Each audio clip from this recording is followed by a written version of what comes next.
അവിടെ നിന്നാണ് ശരിക്കും ഞാൻ മനസ്സുകൊണ്ട് തിരിച്ചു വരാം എന്നുള്ളൊരു സംഗതിയിൽ അപ്പം മെഡിസിൻ ഫലിക്കാനും തുടങ്ങി.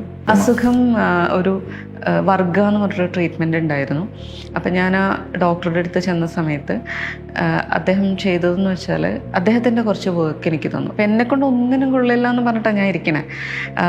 പിന്നെ പിള്ളേരൊക്കെ കാണുമ്പോഴത്തേക്ക് ഇതുങ്ങളുള്ളത് കൊണ്ടാണല്ലോ എന്നുള്ളൊരു സംഗതി, നമുക്ക് ഒന്നും ചെയ്യാൻ പറ്റില്ല. ഇദ്ദേഹം കുറച്ച് വർക്കൊക്കെ എനിക്ക് തന്നു. ഇദ്ദേഹം ഒന്നാമത്തെ എനിക്ക് അസുഖമേ ഇല്ല എന്നുള്ള രീതിയിലാണ് ഇദ്ദേഹം ട്രീറ്റ് ചെയ്യണേ. അപ്പോൾ ഞാൻ എന്നോട് ഇങ്ങനെ കുറച്ച് കാര്യങ്ങൾ ചെയ്യാൻ പറഞ്ഞപ്പോൾ ഞാൻ ഇദ്ദേഹത്തിൻ്റെ മുഖത്തേക്ക് ഇങ്ങനെ നോക്കി, ഈ എന്നോടാണോ പറയണേ? കാര്യം നിവർന്നിങ്ങനെ നമുക്ക് ഒതുക്കിയ സമയം നിൽക്കാൻ പറ്റില്ല. ആ ഒരു അവസ്ഥയിലുള്ള ആളോടാണ് ഇന്ന കാര്യങ്ങൾ ചെയ്യൂ.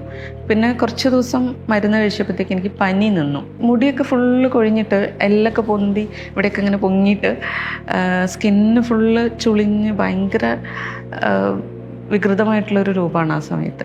പക്ഷെ പുള്ളി എന്നോട് പറഞ്ഞപ്പം എനിക്കൊരു തോന്നലുണ്ട്, അപ്പോൾ ഇത് ഹോപ്പുണ്ട്, മുന്നോട്ട് പോകാൻ പറ്റും എന്നൊരു തോന്നലുണ്ടാവുമല്ലോ.